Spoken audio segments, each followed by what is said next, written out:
Cine Recap PH. Maligayang pagbabalik sa Cine Recap PH. Warning, spoilers ahead. Ang pelikulang itatampok natin ngayon ay patungkol sa isang bantay sunog na nagligtas sa isang bata mula sa mga gustong pumatay sa kanyang assassin. Ang pelikulang ito ay ang American action thriller film na ipinalabas taong 2021 na pinamagatang Those Who Wish Me Dead. Bago tayo magpatuloy, paki-like ang video at mag-subscribe na din sa channel na ito. Maraming salamat. Sa simula ng kwento, dalawang nagpakilalang mula sa fire department ang magsusuri sa isang bahay sa natanggap nilang ulat, ngunit pagkatapos ang nasabing pagsusuri pinasabog ng mga ito ang bahay kabilang ang mga nakatira sa loob. Sa Jacksonville, si Owen Caserly na isang forensic accountant, napanood sa balita ang pagkamatay ng district attorney na kanyang boss kabilang ang pamilya nito mula sa isang pagsabog. Naniniwala si Owen na sinadya ang pagpatay sa kanila at hinihinalang siya na ang isusunod kaya agaran siyang tumakas kasama ang anak na si Connor. Sa pagmamadali nagtataka ang bata sa ikilos ng ama pero sinabi lang nito na ginagawa niya lang ang tama. Samantala, ang smoke jumper na si Hannah Fiber ay nakakaranas ng trauma mula sa isang insidente ng wildfire. Siya ngayon ay inilipat bilang isang bantay sunog na nakadestino sa watchtower sa gitna ng gubat. Sa kabila nito, habang nagkakasiyahan ang lahat, kinuha ni Hannah ang parachute ng isang smoke jumper nang walang pahintulot. Hinabol siya ng mga kasamahan at dahil dito inaresto siya ni Ethan Sawyer, ang deputy sheriff ng lugar upang magtanda. Ang mga killer naman na gustong pumatay kay Owen ay wala nang naabutang tao sa kanyang bahay. Sa paghahanap nalaman nila na tumakas na ito at hinihinalang nagtungo sa kanyang bayaw na deputy sheriff ng Montana. Habang kasalukuyang nasa biyahe ang mag-ama, ipinaliwanag ni Owen sa anak ang lahat na may nadiskubre ito at ngayon ay nasa panganib ang kanilang buhay. Wala siyang ibang pwedeng pagkatiwalaan maging ang otoridad kundi ang mga taong kilala lang nila. Ang deputy sheriff naman ay may asawa na kasalukuyang nagdadalang tao, nakatira sila sa lugar na malayo sa lahat at wala ni isang kapitbahay. Tinawagan ito ni Owen para humingi ng tulong sa problemang kinakaharap. Isang umaga, pumasok na si Hannah sa watchtower kung saan ito bagong madidestino. Wala siyang ibang gagawin doon kundi magbantay ng posibleng pagsiklab ng sunog habang patuloy na binabangungot sa nakaraan na hindi niya mailigtas sa sunog ang tatlong bata noon. Habang papunta na din ngayon ang mag-ama sa Montana, nauna nang nakarating ang dalawang hitman na humahabol sa kanila upang abangang makadaan ang mga ito. Sa di rin inaasahang pagkakataon, nakaranas ng matinding kulog at kidlat si Hannah sa watchtower kung saan tinamaan ito dahilan ng mahulog siya doon.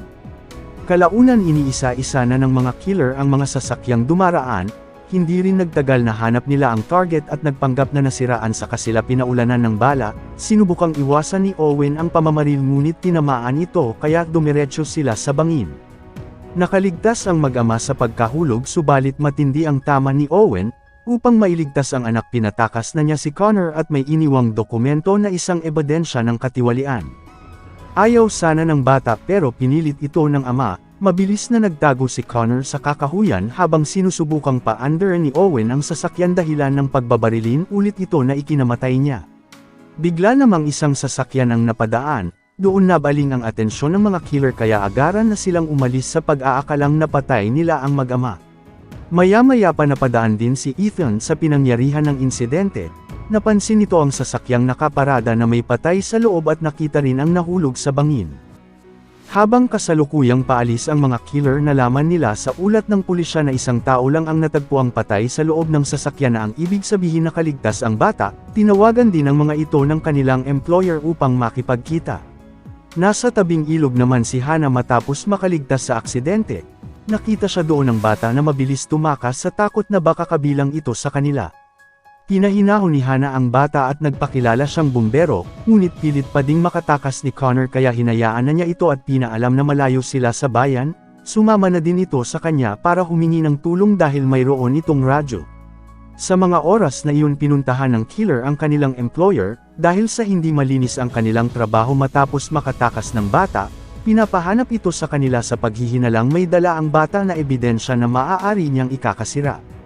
Upang magawa ng mabilis ang trabaho ng walang makakahalata, nagsimula sila ng sunog sa gubat upang doon matuon ang atensyon ng awtoridad. Pauwi na din si Ethan nang makita ang sunog sa gubat na ikinaalarma nito. Nakarating na din si Hannah sa watchtower kasama ang bata, ngunit hindi nila magamit ang komunikasyon dahil natuste ito sa pagtama ng kidlat kanina. Pinili na lang nila manatili doon dahil madilim na habang inaalam sa bata ang nangyari sa kanya. Walang ibang hangad si Connor kundi makahanap ng mapagkakatiwalaang tao para sa kanyang kaligtasan.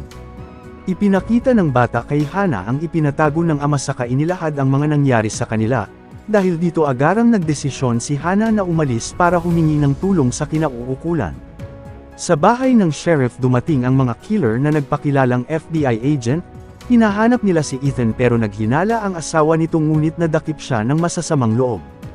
Hindi natagpuan ng mga killer ang sheriff sa loob ng bahay kaya pinilit nilang pinapaamin ang asawa nito kung may nahanap silang bata, pero ayaw nilang maniwala na walang batang napadpad sa lugar.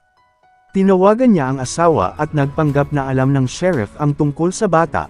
Isa pala itong emergency code na nalaman agad ng mga killer pero gamit ang gas na gawa niyang mapalaban sa kanila at nakakuha ng baril sa katumakas. Kasalukuyan na din ngayong naglalakad si Hana at Connor sa gitna ng gubat, may nadaanan silang lugar na patag at tinatamaan ng kidlat.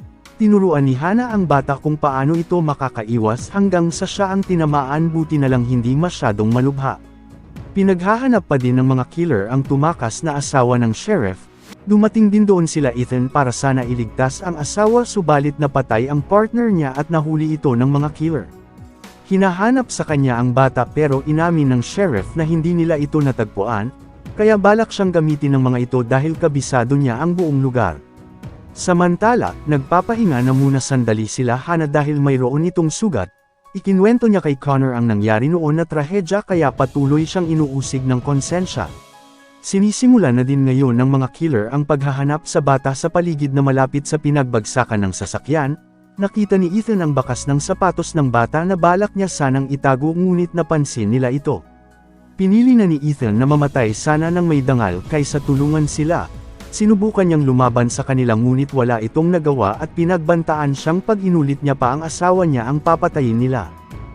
Nagpatuloy na sa paglalakad si Hana at Connor sa gitna ng gubat hanggang sa makita nila ang malawak na sunog. Dahil dito nakaramdam ng takot si Hana sa laki ng apoy kaya pinili niyang bumalik sila ngunit ayaw ng bata. Kinumbinsi ito ni Hana na hindi nila kayanin na matawid ang sunog dahil masyado itong malawak, sumunod na din ang bata sa kanya. Nakauwi naman ang asawa ng sheriff matapos itong makatakas. Tiningnan niya sa tracker si Ethan at balak itong iligtas gamit ang pagsakay sa kabayo upang sundan sila. Kalaunan, nakabalik na ng watchtower sila Hana at agarang nilapatan ng paunang lunas ang sugat sa mga tama nito sa kidlat. Matapos siyang makapagbihis nakita niyang may paparating na armadong kalalakihan kasama ang sheriff.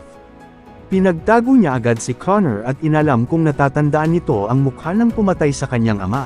Nang makita ito ng bata sa teleskopyo na kumpirmang sila iyon at agaran itong pinagtago ni Hana sa ilalim. Nang makarating ang mga killer sa ibaba ng tower, masyadong madilim sa itaas kaya iniisip ni Ethan na walang tao sa loob, ngunit gusto nilang siguraduhin na wala doon ang bata at si Ethan ang kanilang pinaakyat.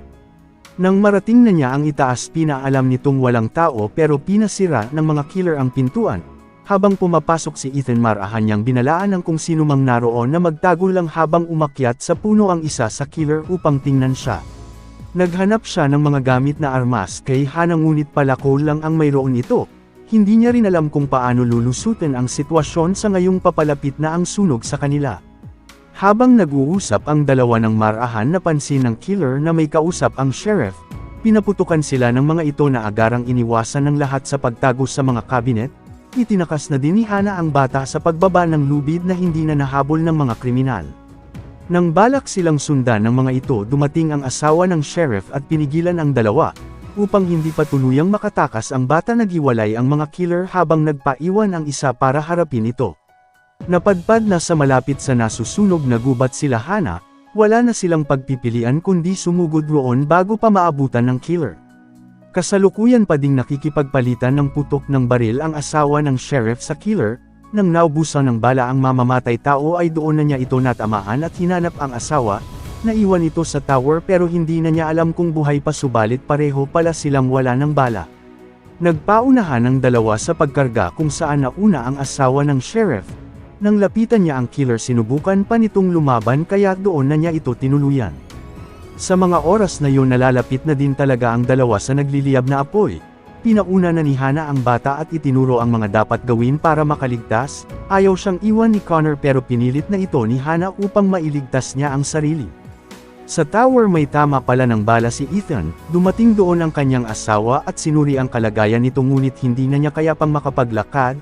Pinaalis na lang ni Ethan ang asawa para makaligtas ngunit hindi rin ito pumayag na iwan siya doon kahit pareho pa silang mamatay. Balik sa gubat wala nang pagpipilian si Hana kundi harapin ang killer. Nagtago ito sa mga puno pagdating niya sa kasinubukang lumaban ngunit may dala itong baril.